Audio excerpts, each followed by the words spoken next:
Have you ever wondered how one man could stand against the most powerful empire on earth and win? It's a story of faith, miracles, and a destiny that would change the world forever. This is the incredible story of Moses. Our story begins in Egypt, a land where the descendants of Abraham, the Israelites, had lived for generations. But they were no longer guests, they were slaves, suffering under the harsh rule of a new pharaoh who feared their growing numbers. To curb their population, Pharaoh issued a terrifying decree: every newborn Hebrew boy was to be thrown into the Nile River. It was a time of immense sorrow and despair. But in the midst of this darkness, a Levite woman gave birth to a beautiful baby boy. For 3 months, she hid him, her heart pounding with every soldier's footstep. When she could hide him no longer, she didn't give in to despair. Instead, she crafted a small ark of reeds, sealed it with tar and pitch, and placed her precious son inside.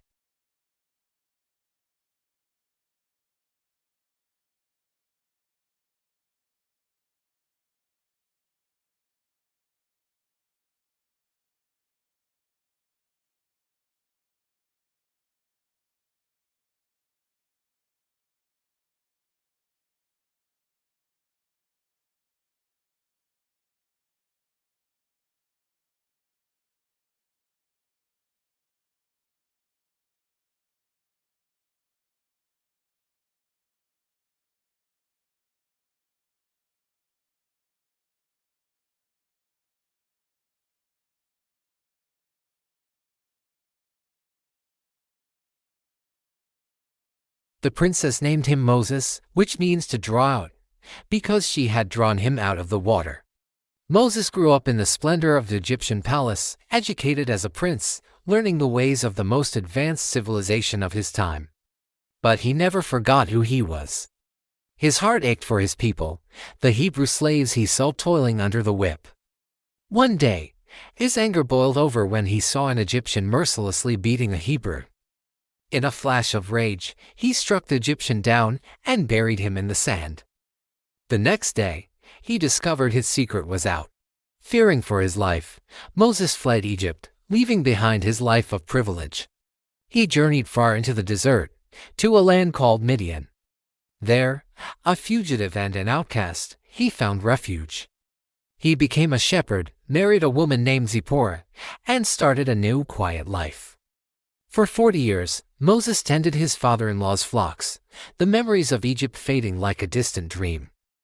The prince had become a humble shepherd. It seemed his destiny was to live out his days in the quiet wilderness. But God had other plans. One day, while leading his flock near Mount Horeb, the mountain of God, Moses saw something extraordinary. A bush was engulfed in flames, yet it was not burning up. As he drew closer to investigate this strange sight, a voice called out to him from the fire, "Moses! Moses!" It was the voice of God. God told Moses that he had seen the suffering of his people in Egypt and had heard their cries.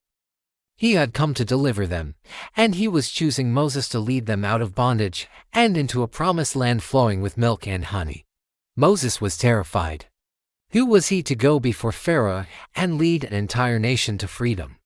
He was a shepherd, a fugitive, a man slow of speech.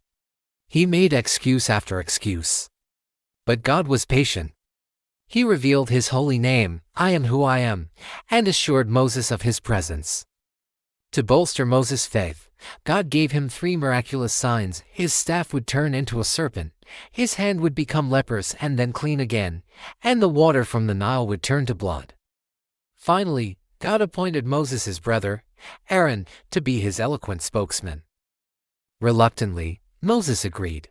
He returned to his family, packed his belongings, and set off on the long journey back to the land he had fled 40 years before.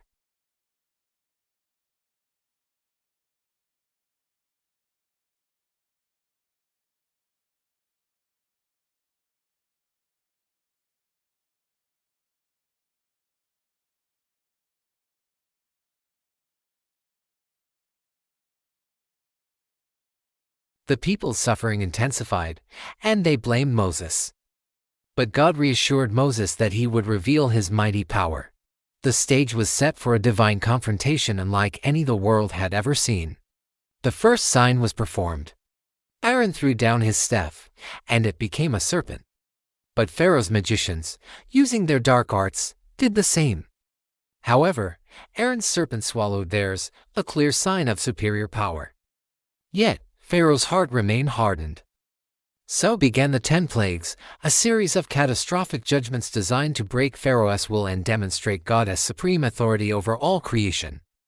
First, God instructed Moses to strike the Nile River. The water turned to blood, killing the fish and making the river stink.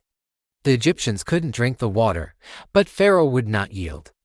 7 days later, the second plague arrived, frogs. They swarmed out of the river, covering the land, hopping into houses, bedrooms, and even the palace.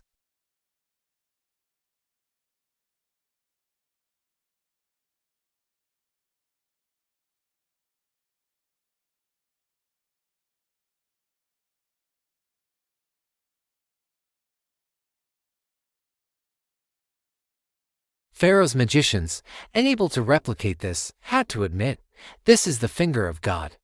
Still, Pharaoh refused to listen. The fourth plague was a swarm of flies, which descended upon the Egyptians but miraculously spared the land of Goshen, where the Israelites lived. This was a clear sign that God was distinguishing between his people and the Egyptians. Pharaoh tried to negotiate, but Moses stood firm.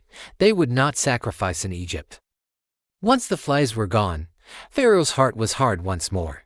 The judgments grew more severe. The fifth plague struck Egypt's livestock. Horses, donkeys, camels, and cattle died in the fields. Yet, not a single animal belonging to the Israelites was harmed. Pharaoh saw this, but his pride would not let him surrender. Then came the sixth plague, boils. Moses threw soot into the air, and it caused painful boils to break out on the Egyptians and their animals. The magicians couldn't even stand before Moses because of the sores. Still, Pharaoh would not let the people go. For the seventh plague, God sent a storm of hail unlike any seen before. Fire mixed with the hail rained down from the sky, destroying crops, trees, and any person or animal left outside. Again, the land of Goshen was untouched. A terrified Pharaoh confessed his sin and promised to release the people, but the moment the storm stopped, his heart hardened yet again. The eighth plague brought a locust swarm of biblical proportions. They devoured everything the hail had left behind, turning the green land of Egypt into a barren wasteland. Pharaoh, seeing his nation on the brink of total ruin, begged for relief, but his repentance was short-lived.